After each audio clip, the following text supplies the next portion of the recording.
மீண்டும் உங்களை நாம் சந்திப்பதிலே மிக்க மகிழ்ச்சி அடைகின்றோம். நாங்கள் பார்த்து கொண்டிருக்கின்ற விடயம் என்னவென்றால், ஆண்களுக்கு ஏற்படுகின்ற ஆண்மையின்மை அல்லது இரெக்டைல் டிஸ்ஃபங்க்ஷனுக்குரிய காரணங்கள், ஆண்குறி விரைப்பு தன்மை அடையாததுக்குரிய காரணங்களை பற்றி பார்த்து கொண்டிருக்கின்றோம். முதலாவதாக இருதயம் சம்பந்தப்பட்ட காரணங்கள், இரண்டாவதாக நரம்பு மண்டலம் சம்பந்தப்பட்ட காரணங்கள், மூன்றாவதாக இன்று பார்க்க போகிற காரணம் என்னவென்றால் எங்களுடைய உடலிலே ஏற்படுகின்ற மாற்றங்கள், அதாவது anatomical or structural causes என்று சொல்லுவோம். உடலிலே இருக்கின்ற பிரச்சனைகள், உடலிலே அதாவது இயற்கையாகவே நாங்கள் பிறக்கின்ற போதோ அல்லது ஏதாவது காரணமாக எங்களுடைய உடல் ரீதியாக, உடற்கூறியல் என்று சொல்லுவோம், உடற்கூறியல் ரீதியாக அல்லது உடற்கட்டமைப்பு ரீதியாக எங்களுக்கு என்னென்ன பிரச்சனைகள் இருந்தால் இந்த இரெக்டைல் டிஸ்ஃபங்க்ஷன் ஏற்படுகிறது என்பதை பற்றி நாங்கள் பார்க்க போகிறோம். முதலாவதாக உங்களுக்கு தெரியும், ஒரு ஆண்குறியை நாங்கள் எடுத்துக்கொண்டால் அது அந்த ஆண்குறியிலே இருக்கின்ற சிறுநீர் துவாரம் அல்லது சிறுநீர் வழியானது சரியாக நடுவிலே அமைந்திருக்க வேண்டும். சில பேருக்கு இந்த ஆண்குறியிலே இருக்கின்ற இந்த சிறுநீர் வழி அல்லது சிறுநீர் துவாரமானது கொஞ்சம் மேலே இருக்கலாம் அல்லது கொஞ்சம் கீழே இருக்கலாம். மிக முக்கியமான, எனவே அதை நாங்கள் சொல்லுவோம் ஹைப்போஸ்பீடியாசிஸ், எபிஸ்பீடியாசிஸ் என்று சொல்லி இரண்டு வகைகளான பெயர்களிலே நாங்கள் அதை சொல்லுவோம். எனவே இந்த ஆண்குறியிலே இருக்கின்ற அந்த சிறுநீர் துவாரங்களானது, அதை நாங்கள் யூரித்ரல் ஓப்பனிங் என்று சொல்லுவோம். இந்த சிறுநீர் துவாரங்களானது ஆண்குறியினுடைய நடுவிலே இல்லாமல் கொஞ்சம் மேலே போய், அதாவது அந்த ஆண்குறியினுடைய தண்டு பகுதியிலே அல்லது கீழே போய் அந்த ஆண்குறியினுடைய மற்ற தண்டு பகுதியிலே இருக்கக்கூடியதாக இருக்கும். எனவே இதை நாங்கள் என்ன செய்ய வேண்டும் என்றால், முதலிலே அந்த பிள்ளை சிறுவனாக இருக்கின்ற போதே நாங்கள் கண்டுபிடித்து அதன் மூலமாக அவற்றுக்குரிய சத்திர சிகிச்சைகளை நாங்கள் மேற்கொண்டு பிளாஸ்டிக் சர்ஜரியை செய்து இந்த பிரச்சனையை எங்களாலே தீர்க்கக்கூடியதாக இருக்கும். எனவே ஒரு பிள்ளை பிறக்கின்ற போது உங்களுக்கு தெரியும், பிறந்த உடனேயே நாங்கள் என்ன செய்வோம், இந்த பிள்ளைகளை பார்க்கின்ற நியோனேட்டல் எக்ஸாமினேஷன் என்று சொல்லி இந்த சிறு குழந்தைகளை நாங்கள் பரிசோதித்து பார்ப்போம்.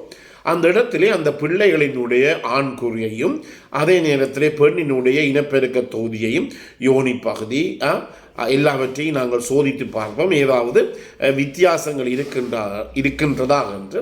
எனவே இந்த நேரத்திலே அந்த பிள்ளையினுடைய வயசு கொஞ்சமாக இருக்கின்றபடியினாலே, பிள்ளை சிறிதாக இருக்கின்றபடினாலே இது சில நேரங்களில் விடப்பட அல்லது மிஸ் பண்ண ஒரு வாய்ப்புகள் கூடுதலாக இருக்கின்றது.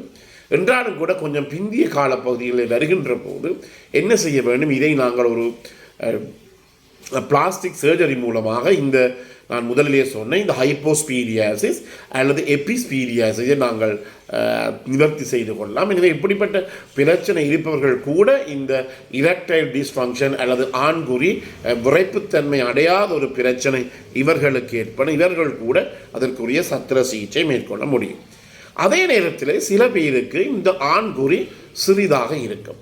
முக்கியமாக இதை கவனித்துக் கொள்ளுங்கள், ஒரு ஆண்குறியினுடைய 70% பகுதி தான் வெளியிலே தெரிகிறது, 30% பகுதி உள்ளுக்குள்ளே புதைந்திருக்கின்றது. அதே போல என்னை போல நல்ல ஒபிசிட்டி அல்லது குண்டாக இருப்பவர்களுக்கு அந்த ஆண்குறியினுடைய அந்த 30% பகுதியானது இந்த இடுப்பு பகுதியில் இருக்கின்ற கொழுப்பு தசைகளிலே கொழுப்பிலே அது மறைந்து இருக்கும். என்றபடியினாலே இந்த ஆண்குறியை நாங்கள் பார்க்கின்ற போது அதனுடைய 70% ஆண்குறியைத்தான் நாங்கள் வெளியிலே பார்க்கின்றோம், 30% இடுப்பு என்பதிலே உள்ளுக்குள்ளே இருக்கிறது. என்றபடியினாலே சில பேருக்கு ஒரு பிரச்சனை ஏற்படுகிறது என்றால் மைக்ரோ பீனிஸ் எனப்படுகிற மிகச்சிறிய அளவான ஆண்குறி. இது சாதாரணமாக பல நோய்களினுடைய ஒரு பக்க விளைவாகத்தான் இது ஏற்படுகின்றது. பக்க விளைவு என்று சொல்லுகின்ற போது உதாரணமாக நாங்கள் சொல்லலாம், எங்களுடைய தலையிலே இருக்கின்ற இந்த பிட்யூட்டரி, அதாவது கபச்சுரப்பி. உங்களுக்கு தெரியும், இந்த கபச்சுரப்பி தான் உடலிலே முழு அங்கங்களையுமே தன்னுடைய இந்த ஹோமோன் மூலமாக கட்டுப்பாட்டில் வைத்திருக்கிறது.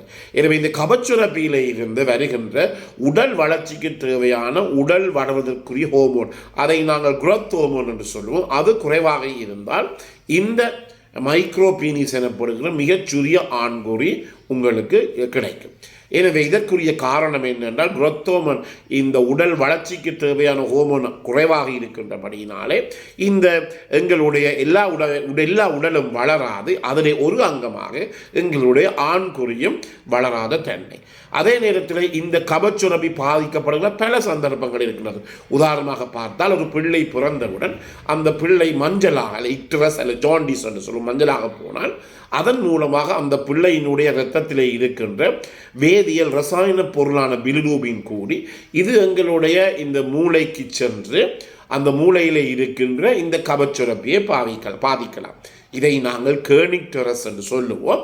எனவே இப்படிப்பட்ட நிகழ்ச்சிகளிலும் கூட, அதாவது பிள்ளை சிறிதாக இருக்கின்ற போது கூட இந்த பிரச்சனைகள் கபச்சுரப்பி ஆகிற பிட்யூட்டரி கிளாண்டானது பாதிக்கப்பட்டு அதன் மூலமாக அவருக்கு இந்த மைக்ரோ பீனிஸ் ஆண்குறி சிறிதாக இருக்கிற ஒரு பிரச்சனை ஏற்படலாம்.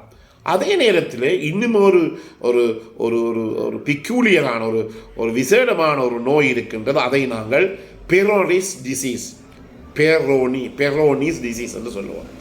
இந்த நோயிலே என்ன நடைபெறுகிறது என்றால் ஆண்குறிக்கு உள்ளுக்குள்ளே அங்கு நார்த்தன்மை ஸ்கார் டிஷ்யூ வந்து விட்டது. ஆண்குறிக்குள்ளுக்கே ஸ்கார் டிஷ்யூ அல்லது ஃபைப்ரோசிஸ் என்று சொல்லுவோம், அல்லது நார்த்தன்மை வந்து விட்டது. ஃபைப்ரோசிஸ் அல்லது ஸ்கார் டிஷ்யூ ஆண்குறிக்கு நடுவில். இதன் காரணமாக இந்த ஆண்குறி என்ன செய்யும் என்றால் சாதாரணமான ஒரு வளர்ச்சியை அந்த ஆண்குறியினாலே அடைய முடியாது, அல்லது ஆண்குறி அப்படியே வளைந்து காணப்படும். இதற்கு பல காரணங்கள்.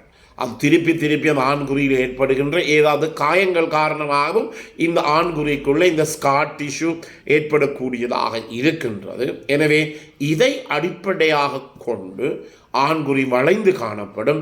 அதே நேரத்திலே ஆண்குறியிலே தாங்க முடியாத வலி ஏற்படும். அதே நேரத்தில் நான் முதலிலே சொன்னது போல ஒரு பெண்ணுடனோ தன்னுடைய துணைவியுடனோ அவர் சரியான முறையிலே பாலியல் ரீதியான தொடர்புகளை மேற்கொள்ள முடியாது.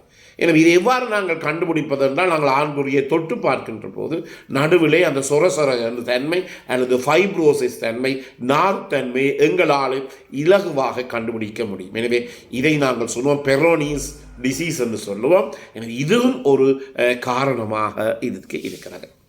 எனவே இந்த நிகழ்ச்சி பிடித்திருந்தால் மற்றவர்களுக்கு அறிமுகப்படுத்துங்கள். இதை லைக் பண்ணலாம், ஷேர் பண்ணலாம். அதே நேரத்தில் மணி சின்னத்தை பெல் சாயினை அமர்த்தி நீங்கள் இதை மற்றவர்கள் தொடர்பு கொள்ள இதை நீங்கள் சப்ஸ்கிரைப் பண்ணக்கூடியதாக இருக்கும். அதே நேரத்தில் இந்த பிறந்திருக்க நாள் உங்கள் அனைவருக்கும் இனிய பொழுதாக அமைய அனைவருக்கும் பொதுவான இறைவனை வேண்டி விடைபெறுகிறேன். நன்றி, வணக்கம்.